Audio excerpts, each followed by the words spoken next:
नवापूर शिक्षणशास्त्र महाविद्यालयात संविधान दिवस साजरा। नवापूर बीएड महाविद्यालयात संविधान दिनाच्या दिवशी व्याख्यानासह रॅलीच्या माध्यमातून जनजागृती।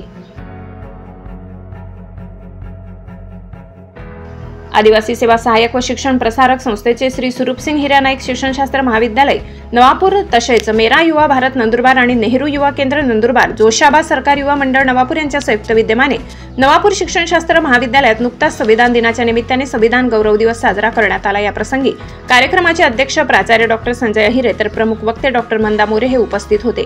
कार्यक्रमाचे सूत्रसंचालन डॉक्टर नितीन कुमार माडी, प्रास्ताविक डॉक्टर किशोर सोनवणे तर आभार प्राध्यापक फिलिप गावित यांनी मानले। डॉक्टर बाबासाहेब आंबेडकर यांचे विचार चिंतन करून प्रत्यक्षात आणण्याचा युवकांनी प्रयत्न करावा असे प्रतिपादन डॉक्टर मंदा मोरे यांनी केले। मानवाला माणूस म्हणून जगण्याची क्षमता निर्माण करणारे संविधान आणि संविधानाची रचना करणारे डॉक्टर बाबासाहेब आंबेडकर हे आपल्या सर्वांसाठी प्रेरणास्त्रोत आहेत असे प्राचार्य डॉक्टर संजय अहिरे यांनी सांगितले।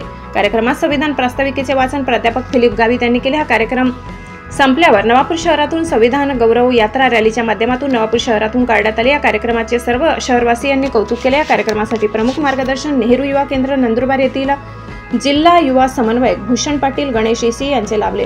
कार्यक्रमाच्या यशस्वीतेसाठी डॉक्टर गौरी पाटील, डॉक्टर जगदीश काळे, विजय वेताळ, वकार शेख, मुरलीधर देसाई, कविता गोसावी, प्रतीक गावित, रोहन गावित, प्रशांत पाडवी, सावंत मयूर, यमुना गावित, ऋषिकेश पाडवी, मेघा पेडांकर, सविता महाले, मानसी मंडलिक, अजय दळवी, नितीक्षा गावित तसे सर्व विद्यार्थी, शिक्षकांनी प्रयत्न केले। कार्यक्रमाचा समारोप प्रसंगी 26/11 रोजी झालेल्या दहशतवाद्यांच्या हल्ल्यातील शहीद जवानांना श्रद्धांजली वाहण्यात आली।